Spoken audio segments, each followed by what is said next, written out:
Welcome to Law Subscribed. This is your dedicated news source for all things subscriptions and the law. My name is Matthew Kurbis. I'm the subscription attorney, and I believe subscriptions can help bridge the access to justice gap and incentivize attorneys to modernize and scale their practice like never before. In this episode, I interviewed Dorna Moini. Dorna is the founder and CEO of Gavel, a legal tech company that allows you to build shareable, client-facing workflow and document automations. Longtime listeners know that Gavel became a sponsor of Law Subscribed in early 2023, which happened after I spoke with Dorna for this podcast. As you'll hear, this is incredible brand alignment for what Dorna is trying to accomplish with Gavel and what I'm trying to inspire with the podcast. I'm excited for you to learn even more about Gavel before they became a sponsor of the show, since this interview is not a sponsored episode, even though it did lead to a future sponsorship. For those interested in more Gavel content, I'll link to the show notes to a sponsored LinkedIn Live event where Dorna walks me through setting up my first automations in Gavel. Thank you to both of my sponsors, 650 and Gavel. Links to both in the show notes and more on them later, and especially more on one of them very soon. You can sign up for the waitlist for my subscription seminar at subscriptionseminar.com. Please share this podcast with someone you know who would be interested in it. This podcast is for educational and entertainment purposes only, and nothing said is legal, ethical, or financial advice. Without further delay, here's the episode. Dorna Moini, welcome to Law Subscribed. Please introduce yourself to my listeners. Thank you so much for having me, Matthew. My name is Dorna Moini. I am the CEO and founder of Gavel, which is a no-code solution for building document automation and legal applications. I'm a former lawyer, practiced for about 7 years at a big firm, and then was led into, I'm sure we'll get a little bit more into this, but was led into the legal tech space by some of the work that I did with some of my pro bono clients. And now we're helping all sorts of law firms, legal aid organizations, even courts and law schools build legal applications that they sell to the public. All right. Well, I'm really excited to have you here, especially after the recent rebrand, formerly Documate, right? And then, but before we even get into that, you said 7 years of practice. Now, is this like traditional big law or just like a relatively big law firm?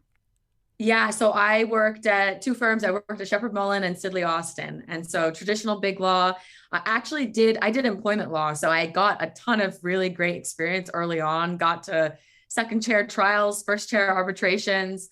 So I never really thought I was going to leave the legal field. I was one of those people who got pulled into legal tech and wasn't actually seeking it out at first.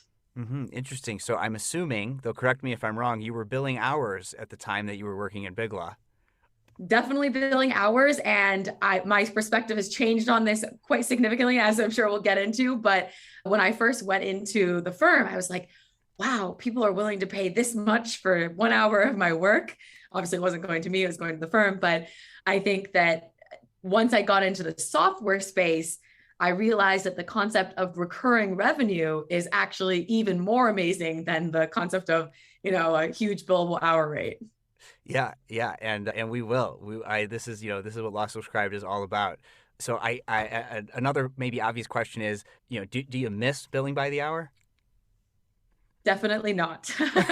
I think that now a lot of what we do, what we're doing is a lot of what a lot of your customers are doing, which is you spend a lot of time and work and pour a lot of your passion into building a piece of technology or something that is a subscription product. And then it pays off over time. But it's not that every single dollar that comes in is necessarily tied to you having done work in that exact week. So it's nice to see it pay dividends and be able to scale a product. Right, because and there's no question that there's value in exchange for the time somebody's putting into some work product, right? But value-based billing is also one of those key phrases you hear in legal tech and innovative legal practices these days. But it's harder to do when you're billing by the hour, which is why I'm so glad that a tool like Gavel exists, because it allows you to take the knowledge and experience that you have as an attorney and make it an iteratable thing that you could sell for value, and you still can provide services on top of that. I heard you use the choice words "no code" when describing the tool. Why? I guess your audience or your customers are attorneys. So, why use the no-code terminology? And do you think even lawyers know what that means? Yeah, that's a good point. I think that it's actually funny because we use the no-code terminology more towards investors, and then we just say easy to use when we talk to a lot of lawyers. But a lot of this stemmed from my issues when I was at a firm and trying to build a legal tech product and realizing that all the solutions that existed out there were very heavy in code. I needed to learn complex syntax, complex coding languages, have other people help me with integrations. And so the very first product that I built, which is where Gavel sort of got its start, I actually hired an engineer to help me build that. And we launched this very specific tool for domestic violence survivors, but it was the opposite of no code. It was full code. So no engineers needed to use Gavel, in other words. Exactly. Gavel is your software developer in your back pocket without you needing to go hire one. Excellent. I love it. So you say you got pulled and dragged into legal tech and it had something to do with pro bono. Tell us a little bit more about that. Yeah. So when I was at a firm, I did a lot of pro bono work. And specifically, one of the areas that I did a lot of pro bono work in was with domestic violence survivors. And as you know, there's not that much time you can spend on pro bono. And so I was finding that I was spending a lot of my time on the early stages of the cases, where we were filling out different forms for people, gathering information, generating early stages of documents. And I wasn't able to spend as much of my time representing them in court, taking on their appeal, doing more fact-intensive and legal-intensive research. And so what I really wanted to do was basically automate a lot of that early work. So I thought the concept that I had in my mind was building something like TurboTax, but not for tax, for domestic violence survivors. And so I did look at some of the different software solutions that existed out there in the document automation space. And as I mentioned, I found them difficult to use and didn't have as very modern interfaces that I could present to someone, a consumer who would be using this tool. So I ended up hiring a developer to help me build that tool. It was a friend of mine who helped me build that tool. And we basically built that. We built a TurboTax-like product, but for domestic violence law in California. And we took all the expertise that myself and some of the other attorneys who were working with us at the legal aid organizations we were working at, collected that all up for almost 58 counties in California and created that tool and launched it. So that was the very first iteration of my dabbling into legal tech. And while you didn't mention like the exact year and the timeline for that, I have to imagine that was before Hello Divorce came around, right? Yes, actually, this was one of the reasons I think Erin and I connected early on, is because I had built this domestic violence tool and then she was working on this divorce tool. So we were like, maybe there are ways that we could work together. I don't even remember how we got connected, but I think someone introduced us. And we thought there might be some kind of parallels between obviously people who are getting divorced in the domestic violence sphere and how we could cross-sell some of those products. And then, the next stage for us was we decided to build a full platform for that. And that was when Erin at Hello Divorce jumped onto our platform and we helped her build and scale the technology side of her application. Yeah, that's super exciting, the connection there, because I mean, Hello Divorce gets all kinds of press, right, because of what it's doing in the space. Now, of course, they're serving the end client using legal tech, but you're filling the space of we are the legal tech that lawyers or alternative legal service providers can use to provide legal services, right? Exactly. So we call ourselves sort of the infrastructure on which any legal tech product can be built. And it's amazing because there are so many parallels between these different areas of law. Like we have people in 23 different countries, in 18 different languages, in many different practice areas, some of which I never even knew existed as an area of law, building tools. But we've built the foundational toolkit, and a lot of that really applies across the board to all these different areas of law. So it's been amazing to scale. And attorneys are logically minded thinkers, right? So like there's a lot of like with building with no code tools and automations, there's a lot of if this then that, if this then that, right? So like is that sort of the way that Gavel works if an attorney wanted to go in and like personally build an automation or workflow? Exactly. So I think that the law and the code and code actually have a lot in common. They are both a bunch of if this and this, then this rules. And where that logic breaks down is where we often end up in litigation, or maybe there's a factual dispute as to whether that if actually is true. But those complex rules are very similar to the way that we code. And so that's why we talk about the no code interface, because you're able to implement those rules that we as attorneys think in that logical way already, but you can implement that into the system through an easy UI. Mm-hmm, mm-hmm. And when you started Documate, was that always envisioned as a subscription-based business? Like, how did you come to that model as for how you decided to charge users? In terms of our pricing, right? So Right. the way that we charge is on a subscription basis. Actually, that's a good question as to whether we thought about. We're a software platform, and so we do a lot of hosting, and so a lot of our costs actually are derived from recurring fees that we're paying to host these different websites that our customers are building on our site. And so we never really thought of a different way to bill. But to me, the recurring revenue model was something that I had never heard of in a law firm. And I was really baffled to hear that there wasn't as much experimentation. I mean, obviously there are at a lot of firms, but especially at the larger firms, there's not a lot of experimentation with different pricing models. And it's something that I felt that lawyers should know more about as well. But I feel like in the software world, it's sort of the de facto way to do things. Yeah. Okay. So entering the software space, and that's what a lot of other software companies are doing. So, SaaS companies, software as a service. Of course, the interesting irony there being the last word in SaaS, the last letter means service, and lawyers are in service, yet we don't use subscription models, which is what I'm trying to change. But that's interesting. So, like in your founder journey, like when was it that you decided, okay, I have to stop practicing big law, and I have to do this whole founder of a SaaS company full time? Like when did that happen, and what was that choice like?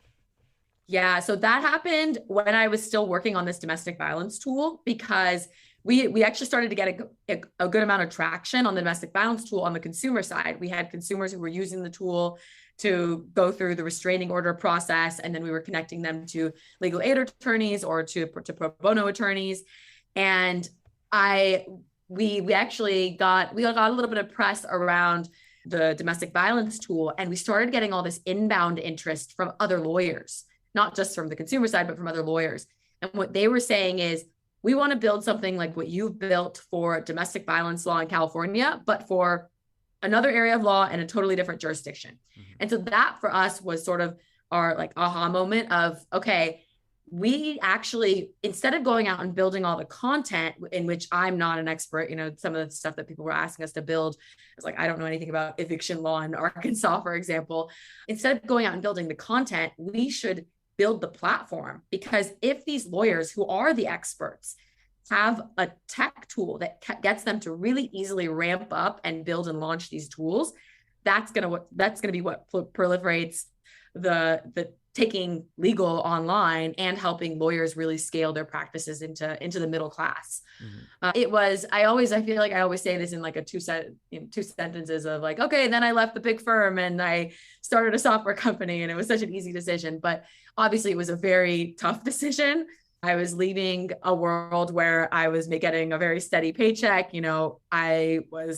Everything was very predictable, to starting a company where I would get no paycheck, and I was paying, I had one engineer at the time who was the friend of mine who helped me start the domestic violence tool. And so at that time, when I started, the bank account was just going down every few weeks. But I felt like if I didn't go out and do this, either someone else would, or I would just regret it for the rest of my life. And I also felt that if I did go do it and it didn't work, I could always go knock on the law firm's door a year from now and say, hey, will you take me back? That is the nice thing about having the law license, right? Is you could always go out and do it. And say similar. I had a similar conversation with my wife when I was leaving to start my own practice based on the subscription model. And it was like, hey, I always have the law license. I could always go work at a law firm or in-house somewhere. Exactly. Right? So it is a good degree to fall back on, though. Very expensive. Very expensive. It's true. And I wonder if, did at any point in your journey, did you did it occur to you, and like one of the reasons why you were doing this is because like the billable hour is so expensive, like you said, like you can't believe people would pay it, but most people can't. Like usually only businesses can, right? Or high net worth individuals. So like this tool that you're building, it started in the pro bono space, but like there's a way to fill that gap, right? Where it's not, if attorneys can innovate on their pricing model, they don't need to charge by billable hour. And part of what Hello Divorce was doing is, making divorce services, not legal services, accessible in that way to that huge market opportunity. So I think a natural result of Gavel is, lawyers can use it to provide more efficient, more affordable services at scale. But was that like part of your mindset? It was like, this will help bridge the access to justice gap by giving lawyers a tool that's the ability to do that? Or is it just lucky happenstance that happened to be sort of an outcome? Yeah, absolutely. So it's actually, you touched on a few things there. One is sort of the competition side and whether the billable hour was really continuing to work. I think the time that I practiced as a lawyer was really a turning point in the legal field, where gradually clients started to become more aware of costs, and even the clients could pay. We were working with some of the largest organizations. They have the coffers to pay for the legal bills, but they were starting to think more about efficiency, starting to think more about alternative fee schedules, not specifically subscription fees, but just alternative fees. And so there started to be that cost pressure. At the same time, it felt like, a lot of people say, well, you're just sort of, automation leads to less jobs for lawyers. But I think it's actually the opposite of that. There is so much opportunity in the middle class where there are people who need legal services. This goes back to the access to justice piece. Like there are all these people who need legal services. They just can't afford $350 an hour, which is the average lawyer's rate in the US. And obviously it's much higher in major cities, but they can't afford something. Mm-hmm. So it's both an opportunity to deliver that access to the masses, but also a huge opportunity for lawyers to build lucrative practices at scale. So I think it's sort of a combination of that, and over time competition leading to new pricing models. Mm-hmm. Yeah, and I think that is sort of a natural segue into why the rebrand from Documate to Gavel. Because while as much as I love like the wordplay of document automation and Documate, you've now expanded beyond that, right? Now you could have a marketplace. So talk about a little bit more about maybe why the rebrand and what additional offerings that Gavel offers to attorneys or users that Documate didn't. Absolutely. So as we started what was then Documate, what is now Gavel, we were really laser focused on document automation, because we saw that, and we still see that as the core of how you build a legal product. I mean, legal services is mostly the end result that you're getting to most of the time is some set of documents. And so that was what we started with, and it's still a huge core of our business, and it's something that we continue to iterate on and add features to. Meanwhile, we started to see that a lot of our customers were building much more than just document automation for internal tools, but they were building these full intake and workflow automation systems. They were building expert systems. They were hosting their client portals on our system and actually storing client data, doing some interface and communication with clients through our platform. And so we started to hear actually from some of our own clients or from some of our own customers, that the term Documate made them think only about document automation. And sometimes they didn't even realize that we had all these other features around, intake, automation, expert system, portal, data management. They didn't realize that we had all of this, and billing, that we also have billing features inside of our platform. They didn't realize we had all of this until they really got deep into playing around with the product. And so because this is something that we think is the future of legal, which is legal productization, we decided that this was a good time for us to rebrand, to make it clear that we are still focused on document automation, but we are really going headfirst into legal productization and supporting lawyers who want to build those types of tools. Yeah, this is super interesting, and the timing is also really interesting too, because I have had Toma Officer on the podcast, and he's one of the founders of Afterpattern, which was acquired by NetDocuments, and now they've put what they're now calling Pattern Builder behind the paywall of you have to be a subscriber to NetDocuments in order to use that kind of a tool. And I feel like that tool did a lot of some of what you're talking about that was beyond what people associated with Documate. So now that tool is behind a separate paywall, like now Gavel has come in to sort of fill part of that gap. Am I reading into that right? Was that a intentional strategic move? Yeah, well, that wasn't an intentional strategic move, but I think we were playing in the same space at some point. And it does seem like they've gone in sort of a different direction now with NetDocs. And so, I mean, it definitely opens up a good opportunity for us to build more and be the accessible tool for a lot of lawyers who are trying to build these types of practices. Mm-hmm. Mm-hmm. Now, and I'm on the Gavel website right now as I'm talking to you, and I'm seeing that there's a Gavel marketplace, and it says online legal applications. Tell me a little bit more about what that is. Yeah, so the marketplace is actually something that we haven't even announced really publicly, but we've just started it and launched it. We had a few of our we announced to some of our customers that if they wanted to start putting their legal applications, so these legal products that they're building on Gavel onto our marketplace, we will eventually start trying to drive more traffic towards these legal products.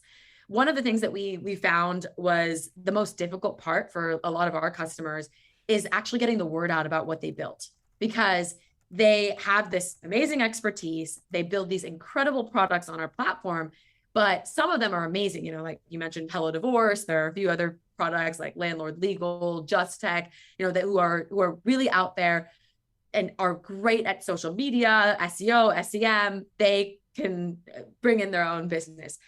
But then we have some customers who say, I built this tool, but I actually need help getting the word out. And so that's something that we're trying to provide more content on, because we sort of see that as our responsibility to help our customers productize and actually take that tail end of what do you do after you launch this product. And so the marketplace is part of that initiative to help drive more traffic towards these applications, which have really different audiences too, because some of them have a consumer audience, some of them have small business audiences, some of them have actually lawyer audiences. Like there's one on our platform, My Probate Docs, that's built for probate lawyers who want probate documents inside of their law firm. So the marketplace is the first step towards that. When I went solo, I pivoted from mostly litigation to a transactional-only practice. I did not have a database of documents to automate. That's why a business and employment legal document database and automation tool like 650 is super useful. I can rely on the quality of the documents in 650's database, since they're putting excellent legal minds to work curating and updating their documents and automations over time. When you're not billing by the hour, outsourcing and efficiency matters, and 650 can help you scale your practice to get high-quality documents drafted in less time. Use the code LAWSubscribed at 650.com and when being onboarded to get 10% off. If you're not a business and employment attorney, or you have your own documents that you'd prefer to use, then my next sponsor, Gavel, is the automation tool for you. Gavel allows you to build shareable, client-facing workflow and document automations. In other words, Gavel helps you create a legal practice where attorneys can monetize the value they bring clients in productized form at scale via subscriptions and flat fees. Use the code LAWSubscribed at gavel.io to get 10% off an annual subscription.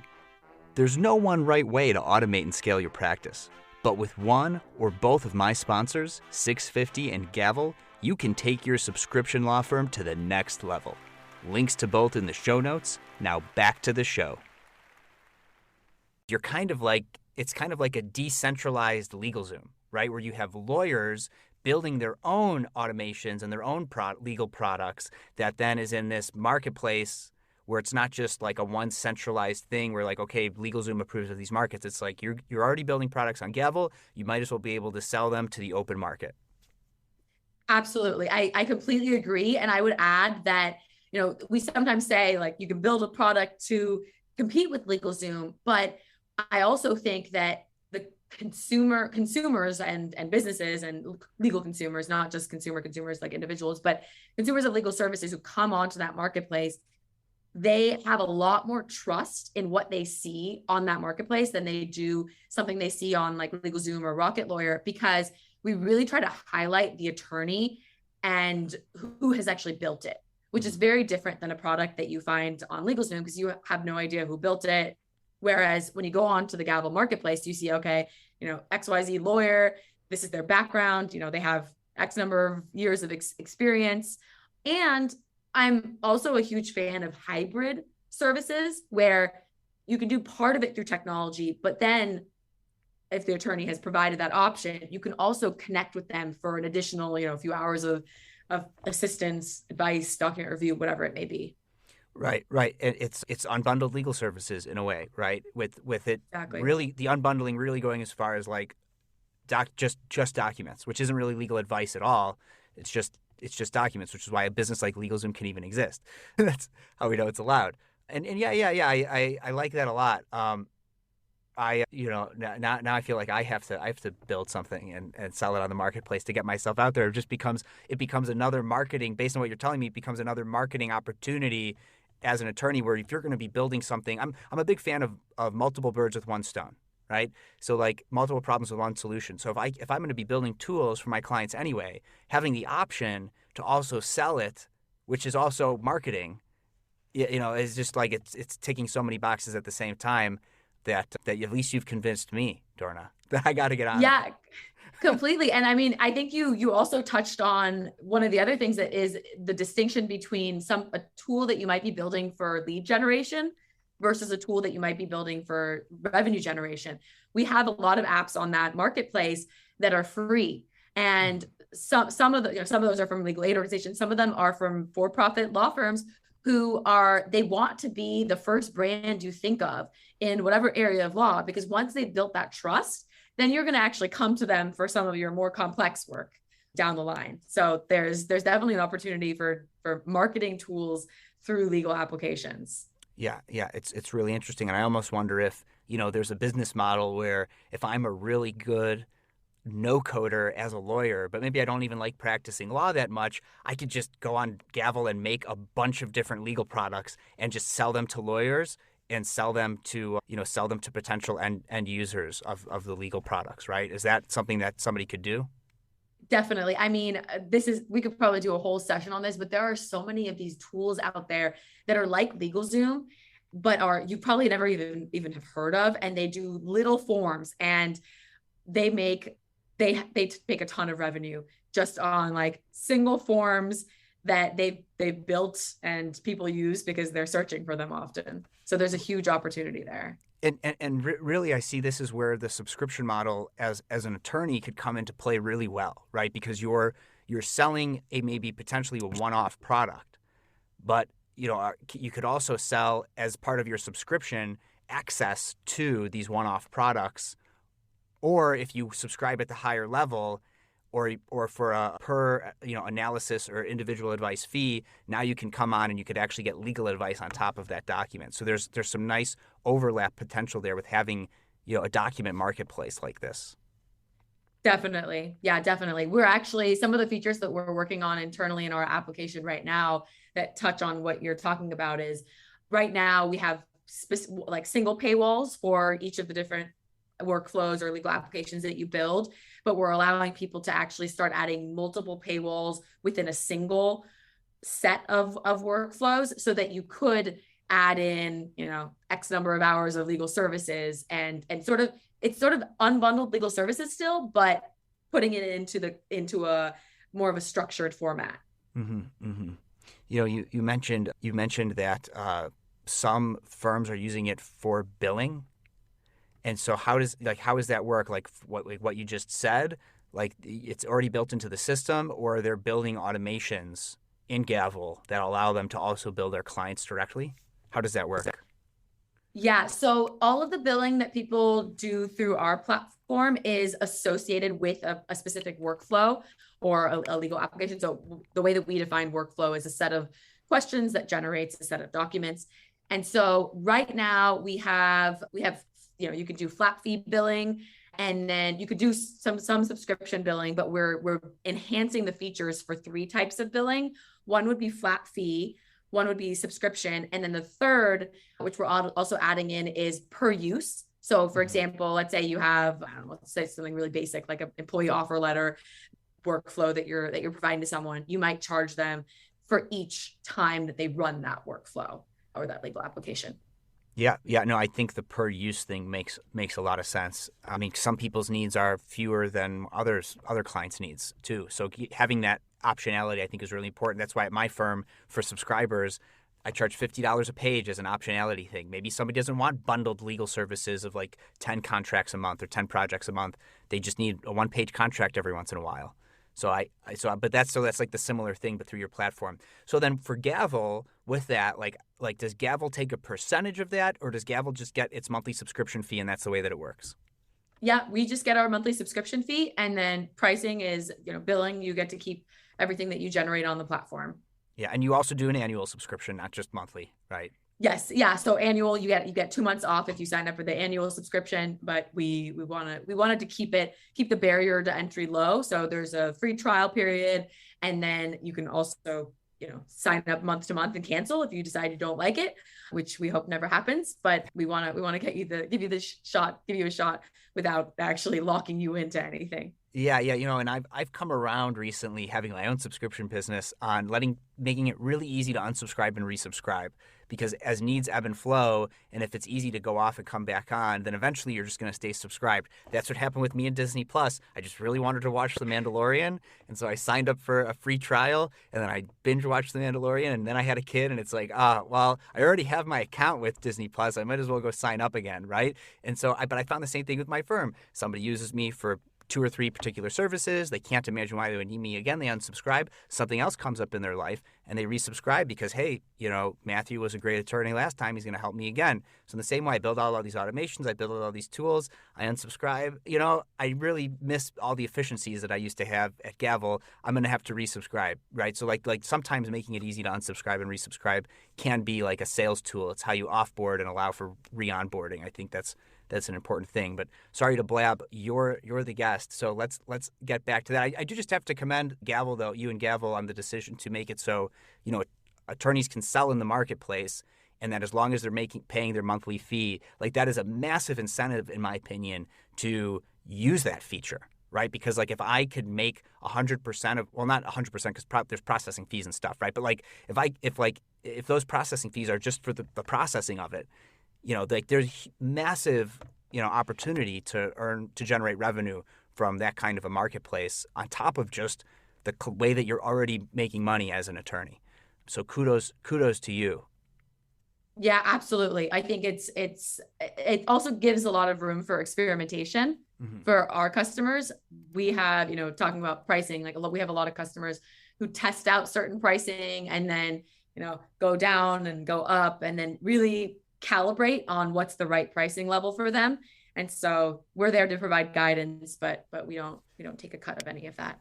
Yeah. And another thing in terms of just the psychology of pricing and optionality, because I do want lawyers to learn about who want to launch a subscription model, like why certain things. So on your website, you do have the standard SaaS thing, which is monthly or annual, which you talked about, but then you offer 3 different tiers that state a price, right? And of course you have the enterprise contract sales option, which is something else that I'm seeing more and more. So while you do kind of have 4 options, only 3 of them have a price for like a decision point. So why 3? Yeah, so we used to only have 2, and we added the 3rd tier because we were seeing that. I think this is a difference between whether people are coming directly onto your site and making a purchasing decision right then and there, or whether they typically want to talk to someone.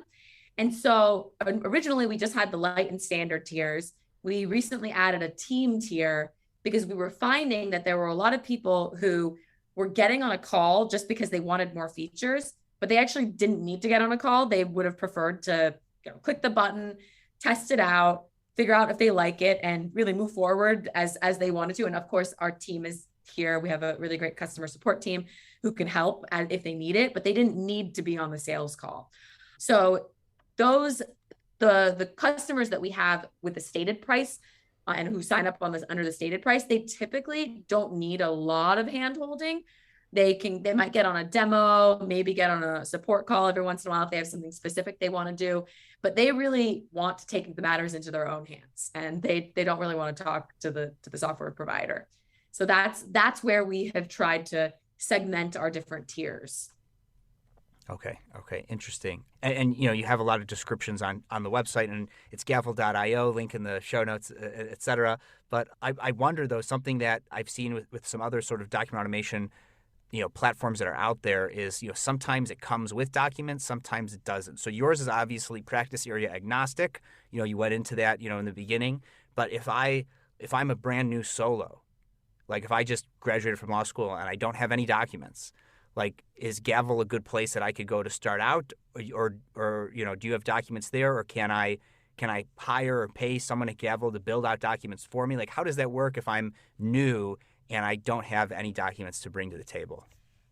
So a little bit of both. I'll touch on the second one first. We do have a bunch of folks who we call our Gavel experts. And what they can do is they can take your documents, if you have documents, and they can help you build those out. If you decide you don't want to be the one who builds them out. And then in addition to that, actually, this goes a little bit back to the marketplace and really our community of builders and customers on our platform. We do have other customers who have built tools that they actually are selling to other customers. So, for example, I mentioned the My Probate Docs is one of them. My Trial Docs is another one, where there are attorneys who have built these tools, and they will let you use those tools. And then some of the it varies the level of how much they'll give to you and let you kind of customize. But there are several attorneys on our platform who collaborate with each other and say, hey, I have family law forms for this state. Do you want to help work with me on them, or do you want to take them and make modifications for your county, or do you want to just pay me a flat fee and you can buy these off of me? Mm-hmm. So I think that's where that community becomes really valuable. We have a Slack group where people oftentimes are communicating about, like, hey, I have the estate planning documents for Virginia. Does anyone want these, or does anyone have something like that? Yeah, and the potentials for referrals too, right? Because if you're practicing primarily state law, then you could also have documents out there where, somebody, a client, an end user client of legal services comes on, wants to buy those documents, but the attorney who made them maybe isn't licensed in their jurisdiction. So then it becomes an opportunity for a referral to maybe another attorney already in the marketplace, or in the Slack group or something like that. Are you thinking about building that out at all, or do you see any referrals happening in that kind of a way yet? Yeah, so we do see those referrals happen often. We haven't really been part of it. It's sort of something we just let happen inside of our community. Mm-hmm. But it does happen. Okay. All right. And have you looked at like working with any bar associations on trying to get more lawyers to use a tool like this? Like what has been your success or failure stories there? And I'm a leader in bar associations, and I try to get these relationships set up, and it seems nobody appreciates the incredible value. I don't know. Yeah, those I think ebb and flow. And then there are also some that are more successful than others. And it's never the ones that you think they're going to be. Like we have a relationship with a really big bar association where for some reason we don't get as many leads. And then we have another relationship with like a few county bar associations that are really good. So I think that's been just a matter of testing and seeing who is most interested. Mm-hmm. But where we've seen those relationships be the most successful is where we can get on like webinars or go to conferences and actually demonstrate the value of what our customers are building. And particularly if one of our customers can come speak about what they've done, that's much more credible as well. Mm-hmm. Mm-hmm. So I mean, I could probably keep talking for a long time. Like I would love to do a deep dive on client portals. I would love to do a deep dive on like, okay, like document workflow, like sending links to clients and how clients actually will like fill it out. But if anyone wants to actually ask those questions and learn about it, I'm assuming they could go on gavel.io and set up a demo and learn directly from you guys, right? Absolutely. Yes. So we have great support. We are here for customers and potential customers or people who just want to chat with us about legal products or document automation. We have a link on our website, and anyone can book a time with us, and we'd love to chat with them through some of these concepts. All right. Well, one more semi-substantive question. Actually, it's a very substantive question for you before we wrap up. And that is, I've had a lot of guests on the show now, and the vast majority of them are women and attorneys of color, or women attorneys of color innovating in the space, right? And thinking about the subscription model and what the billable hour doesn't allow for that, and looking at like the ABA data on the profession, how there are more women going to law school than ever before, but they're still not leaders in big law firms. A female attorney who left big law to go start a tech company.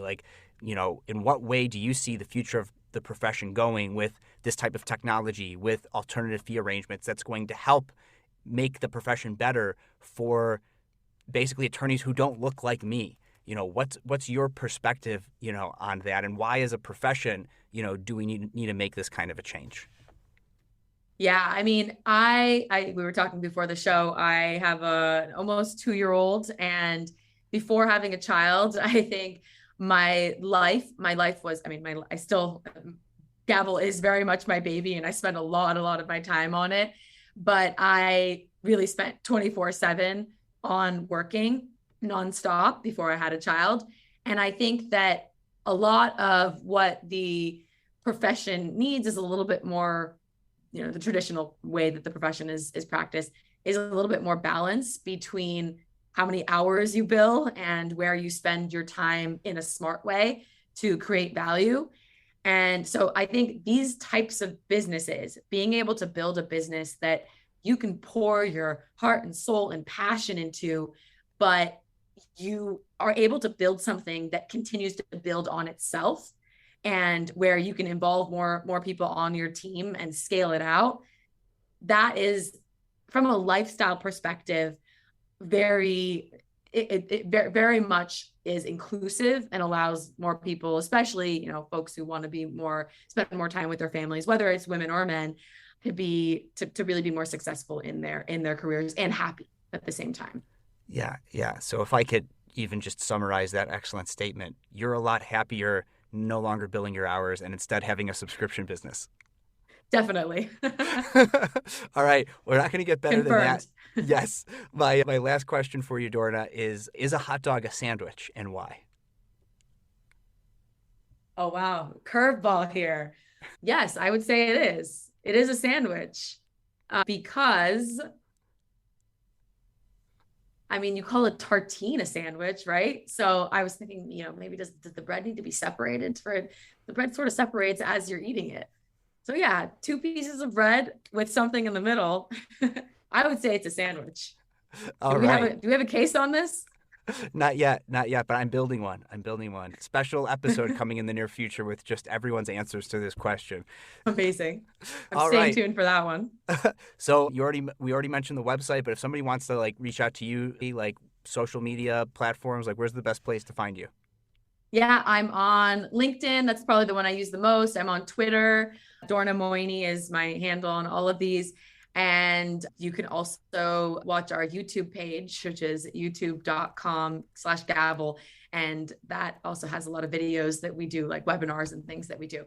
Anyone can also reach out to me at my email, which is dorna@gavel.io. And I'm always happy to chat more about this topic because it's something I love, and love when I see other attorneys adopting it. All right, great. Well, thanks so much for coming on the show. Thank you so much, Matthew. Thanks again to 650 and Gavel for sponsoring this show. The best way for others to discover this show is for you to share it with someone you think would find a value from it. Follow me on LinkedIn, since that's where I'm most active on social media, and click the bell towards the top right of my profile to get notified about all of my posts about this podcast and everything else I think is valuable for you to see. To get in touch, message me on LinkedIn or email kurbis@lawsubscribed.com. All links are in the show notes. Until next time, this is Matthew Kurbis with Law Subscribed.